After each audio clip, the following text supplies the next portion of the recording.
Welcome back to another video of life science zoology. आज हम पढ़ने वाले हैं इम्यूनिटी के बारे में। सबसे पहले हम बेसिक इंट्रोडक्शन देखेंगे इम्यूनिटी का कि इम्यूनिटी होती क्या है। Immunity is the ability of the body to protect against all type of foreign bodies like bacteria, virus, toxic substances etcetera which enter the body.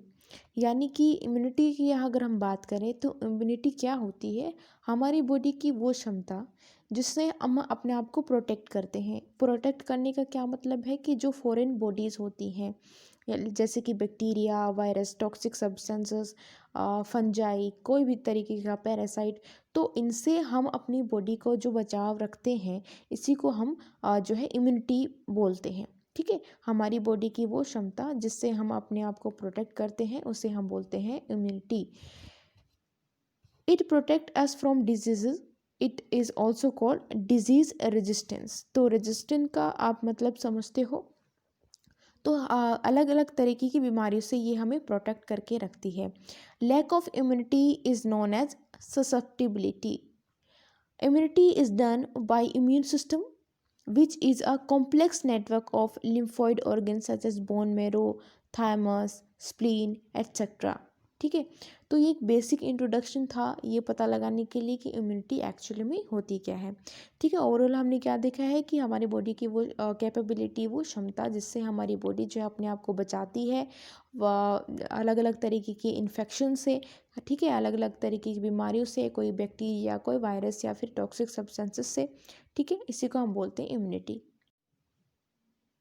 Next आता है टाइप ऑफ इम्यूनिटी, कितनी तरीके की इम्यूनिटी होती है। तो इम्यूनिटी की अगर हम बात करें तो फर्दर ये दो तरीके की है, innate immunity and acquired immunity. Innate immunity जो है इसके भी अलग जो है 4 तरीके के फॉर्म है, anatomical barrier, phagocytic barrier, blood protein and cytokines. ठीक है, अभी इसको भी हम डिस्कस करेंगे। अब हम बात करते हैं एक्वायर्ड इम्यूनिटी। फर्दर ये भी 2 तरीके की है, passive immunity and active immunity. Passive immunity and active immunity. Passive immunity जो होती है फर्दर आर्टिफिशियल एक्वायर्ड होती है और या फिर नेचुरल एक्वायर्ड होती है। उसी तरीके से जो एक्टिव इम्यूनिटी होती है वो भी नेचुरल एक्वायर्ड होती है या फिर आर्टिफिशियल एक्वायर्ड होती है। इसको भी हम स्टडी करेंगे। सबसे पहले हम बात करते हैं इनेट इम्यूनिटी क्या होती है। It is also called natural और नेटिव इम्यूनिटी। ठीक है, तो इनेट इम्यूनिटी को हम एक तरीके से नेटिव इम्यूनिटी भी बोल सकते हैं या नेचुरल इम्यूनिटी भी बोल सकते हैं। Consist of mechanism that exist before infection and are capable of rapid response to microbes. It comprises 4 type of defence barrier, anatomical barrier, phagocytic barrier, blood protein and cytokines. तो innate immunity क्या होती है, वो immunity जो हम साथ में लेकर के पैदा होते हैं, जो हमारे अंदर जन्मजात पैदा होती है, प्रेजेंट होती है, उसे हम बोलते हैं इनेट इम्यूनिटी। ठीक है, आगे आप इसके एग्जांपल देखोगे तो आपको क्लियर हो जाएगा। बट इम्यूनिटी इनेट इम्यूनिटी कहने का क्या मतलब है कि ये इस तरीके की जो इम्यूनिटी होती है वो हमारी बॉडी के अंदर ऑलरेडी प्रेजेंट होती है। ठीक है, हमारे अंदर जो है जन्मजात ही ये प्रेजेंट होती है, उसे हम बोलते हैं इनेट इम्यूनिटी। अब हम देखते हैं एनाटॉमिकल बैरियर क्या क्या होते हैं। जैसे कि हम बात करते हैं स्किन की। स्किन जो होती है हमारी बॉडी का लार्जेस्ट जो है ऑर्गन होती है। ठीक है, पूरी बॉडी हमारी स्किन से कवर रहती है। तो स्किन क्या काम कर रही है, प्रोटेक्शन का काम कर रही है। Mechanical barrier regard entry of microbe. तो स्किन जो होती है हमारी वो जो है बहुत सारे बैक्टीरिया और वायरसेस, यानी कि डायरेक्ट इन्फेक्शन से डायरेक्ट एंट्री ना हो किसी भी तरीके की माइक्रोब की हमारी बॉडी के अंदर, इससे हमारी बॉडी को प्रिवेंट करती है। ठीक है, तो स्किन एक तरीके से क्या है, एनाटॉमिकल बैरियर है।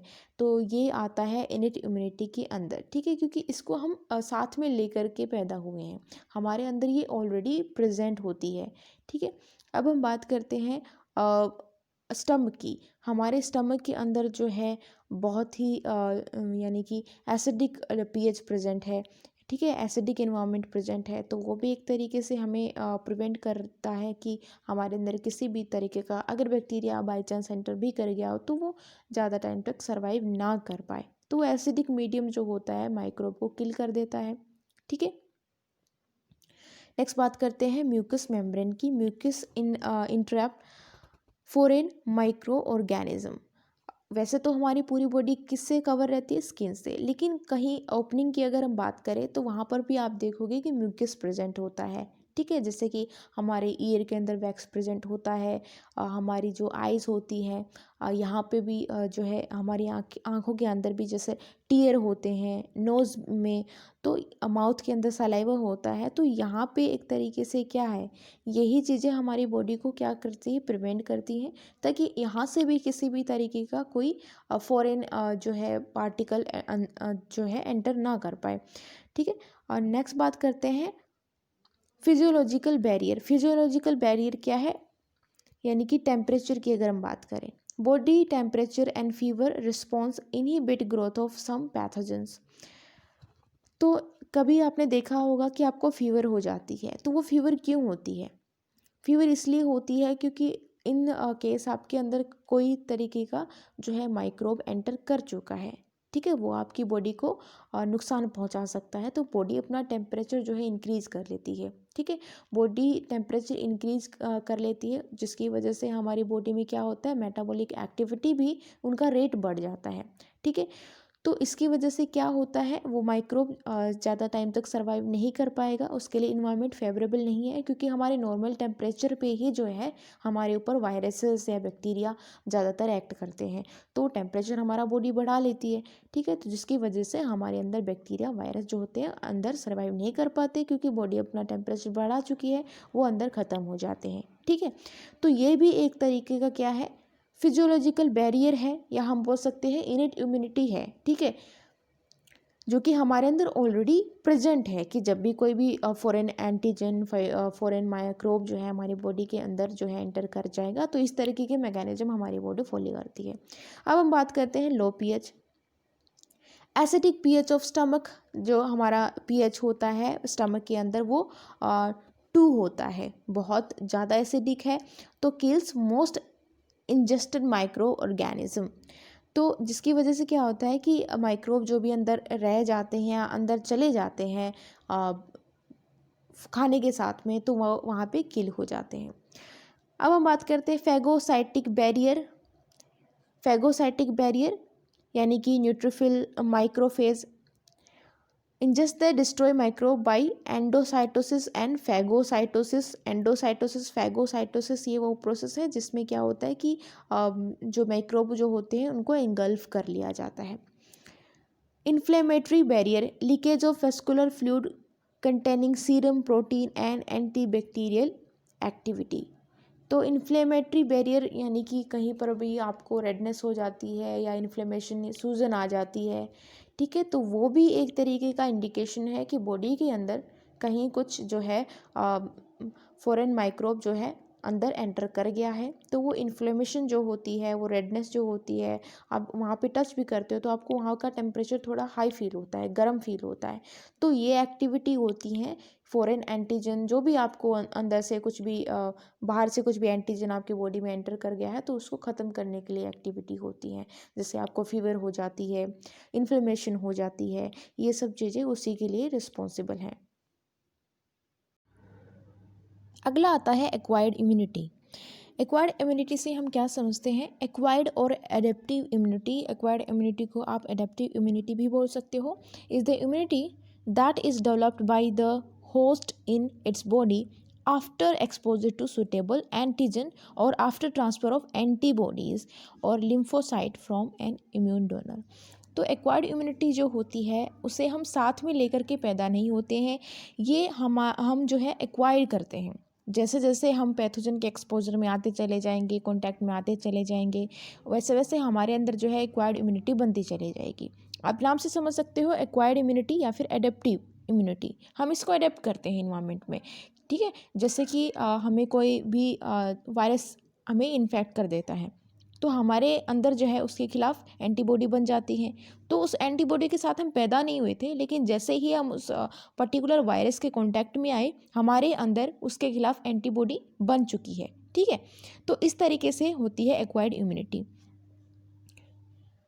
नेक्स्ट आते हैं कैरेक्टरिस्टिक्स ऑफ एक्वायर्ड इम्यूनिटी। क्या क्या इसके कैरेक्टरिस्टिक्स होते हैं। पहला आता है एंटीजन स्पेसिफिसिटी, यानी कि ये बड़ी ही स्पेसिफिक होती है एंटीजन के लिए। ठीक है, जैसे कि कोई भी एंटीजन हमारे अंदर जो है एंटर कर गया है तो ये उसको पहचान लेती है। ठीक है, और पर्टिकुलर जो है उसी एंटीजन के लिए ये जो है वर्क करेगी। एक पर्टिकुलर एंटीबॉडी एक स्पेसिफिक एंटीजन के लिए ही वर्क करेगी। नेक्स्ट आता है डाइवर्सिटी, जो एक अलग तरीके का कैरेक्टरिस्टिक्स होता है एक्वायर्ड इम्यूनिटी का। Immunological memory, self non self recognization. Immunological memory का ये मतलब होता है कि एक तरीके से इम्यून सिस्टम हमारा उसके अंदर मेमोरी होती है कि ये एंटीजन पहले भी इन्फेक्ट कर चुका है, तो हमारे अंदर ऑलरेडी उसके लिए जो है एंटीबॉडी प्रेजेंट होंगी। ठीक है, तो इन फ्यूचर कभी भी वो सेम एंटीजन अगर हमारी बॉडी को इन्फेक्ट करता है तो हम उससे इजीली फाइट कर पाते हैं, क्योंकि हमारे अंदर जो है उसके लिए एक तरीके से इम्यूनोलॉजिकल मेमोरी प्रेजेंट होती है। ठीक है, नेक्स्ट आता है सेल्फ नॉन सेल्फ रिकॉग्नाइजेशन। क्या होता है कि हमारे अंदर भी एंटीजन प्रेजेंट है तो और बाहर से भी एंटीजन आते हैं, तो ये एक तरीके से डिफ्रेंशिएट करना बहुत ज़्यादा ज़रूरी होता है कि सेल्फ एंटीजन कौन से हैं और नॉन सेल्फ एंटीजन कौन से हैं। तो ये होता है सेल्फ और नॉन सेल्फ रिकॉग्नाइजेशन। नेक्स्ट है टाइप ऑफ एक्वायर्ड इम्यूनिटी। क्या क्या टाइप है एक्वायर्ड इम्यूनिटी के। तो जिस तरीके से हमने इनेट इम्यूनिटी में देखा था फर्दर उसके 2 टाइप थे, उसी तरीके से जो है एक्वायर्ड इम्यूनिटी के भी फर्दर 2 टाइप हैं। Acquired immunity is of 2 type, active and passive.